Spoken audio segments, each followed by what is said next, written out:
नमस्कार। आज आपण आंबाडीची भाजी हाटीव पद्धतीने बनवून घेणार आहोत। मस्तपैकी आंबट तिखट अशी या भाजीची चव तयार झालेली आहे।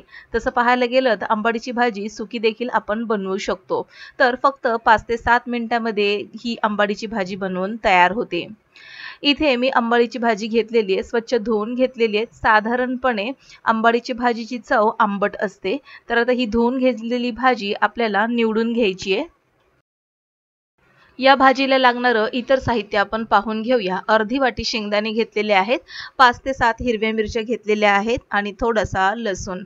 एका वाटीमध्ये मी थोडीशी तूर डाळ भिजत घातलेली आहे। तूर डाळ घालायची नसेल तर चण्याच्या डाळीचा देखील आपण वापर करू शकतो।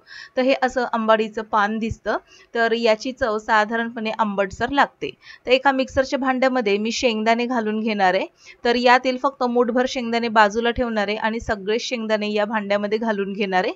सोबतच हिरवी मिरची घालून याचं मला भरडसर वाटण तयार करून घ्यायचं आहे। तर आता बघा हे वाटण तयार आहे, पाणी घातलेलं नाहीये मी आणि भरडसरच तयार करून घेतलेलं आहे। म्हणजे शेंगदाणे जे आहेत ना ते साधारणपणे अर्धे अर्धे दाताखाली आले की छान वाटतात। आता ही जी भाजी आहे ना धुवून घेतली होती, तर यातले मला थोडेसे काही पानं निब्बर वाटतायत, तर म्हणून मी काय करते तर त्याची देठं काढून घेणार आहे। तर आता ही जी देठं काढून झाल्यानंतर या भाजीला मी बारीक चिरून घेणार आहे।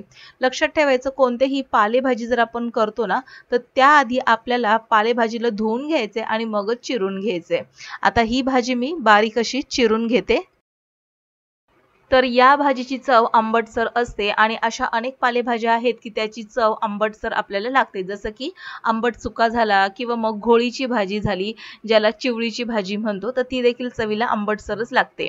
आता भाजी चिरून घेतलेली आहे आणि एका कुकरमध्ये मी तेल घालून घेतले, जवळपास 2 पळ्या। तेल छान गरम झालं की यामध्ये मी थोडीशी मोहरी घालून घेतलेली आहे। मोहरी छान तडतडू द्यायची आणि आता मोहरी तडतडल्यानंतर यामध्ये मी ठेचून घेतलेला लसूण घातलेला आहे। आता लसणाचं प्रमाण इथे थोडंसं जास्तीचं ठेवायचं आणि लसूण हा साधारणपणे लालसर रंगावरती परतून घ्यायचा। आता यामध्ये आपण जे भरडसर वाटण केलं होतं ते वाटण आता यामध्ये मी सगळंच घालून घेणार आहे। या वाटणामध्ये मी जे शेंगदाणे वापरले होते ते कच्चे वापरले होते, त्यामुळे आपल्याला ज्यावेळेस आपण तेलामध्ये ही फोडणी घालतो त्यावेळेस हे जे वाटण आहे तर ते आपल्याला परतून घ्यायचं आहे। तर तेल सुटेपर्यंत हे वाटण परतून घ्यायचं, म्हणजे हिरव्या मिरच्या आणि शेंगदाणे देखील छान परतले जातात आणि कुरकुरीत खमंग अशी ही फोडणी बनून तयार होते। लसणाचा फ्लेवर खूप छान येतो या भाजीमध्ये। यामध्ये मी थोडीशी हळद घातली आहे आणि तुम्ही पाहू शकता मस्त आता या वाटणाने तेल सोडलेलं आहे। यामध्ये आता मी बारीक चिरून घेतलेली आंबाडीची भाजी घातलेली आहे। 1 मिनिट भरासाठी आपण याला परतून घेणार आहोत आणि यामध्ये आपण आता जी भिजत ठेवलेली तूर डाळ होती ना ती आपण यामध्ये घालून घ्यायची आहे आणि सोबतच आपण जे मूठभर शेंगदाणे ठेवले होते अख्खे, तर ते देखील यामध्ये घालून घेतलेले आहेत मी। आता शेंगदाणे मूठभर घालणं हे ऑप्शनल आहे, पण छान वाटतं या भाजीमध्ये हे शेंगदाणे घातलेले। दाताखाली आले की मस्त छान अशी चव येते या भाजीला।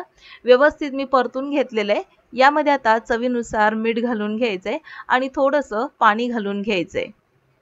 पाणी मी यामध्ये जास्त घालणार नाहीये, साधारणपणे अर्धा ग्लास बसेल इतकं मी पाणी घालून घेतलेलं आहे। आता यामध्ये मी ज्वारीचं जवळपास 1.5 चमचा पीठ घालून घेणार आहे। तर अशा पद्धतीची भाजी साधारणपणे गावी केली जाते आणि त्यामध्ये ज्वारीचं पीठ किंवा मग थोडंसं बाजरीचं पीठ आणि हे जर नसेल तर त्यामध्ये आपण थोडंसं बेसन पीठ देखील घालू शकतो। व्यवस्थित मिक्स करून घ्यायचंय, पिठाच्या गाठी मोडून घ्यायच्या आहेत आणि झाकण लावून 3 शिट्या करून घ्यायच्या आहेत। आता कुकर थोडासा गार झाला की आपण झाकण काढून घेणार आहोत आणि आता 3 शिट्यांमध्ये झटपटरित्या ही भाजी शिजून तयार झालेली आहे। आता पळीनेच आपण ही भाजी अशा पद्धतीने घोटून घेणार आहोत।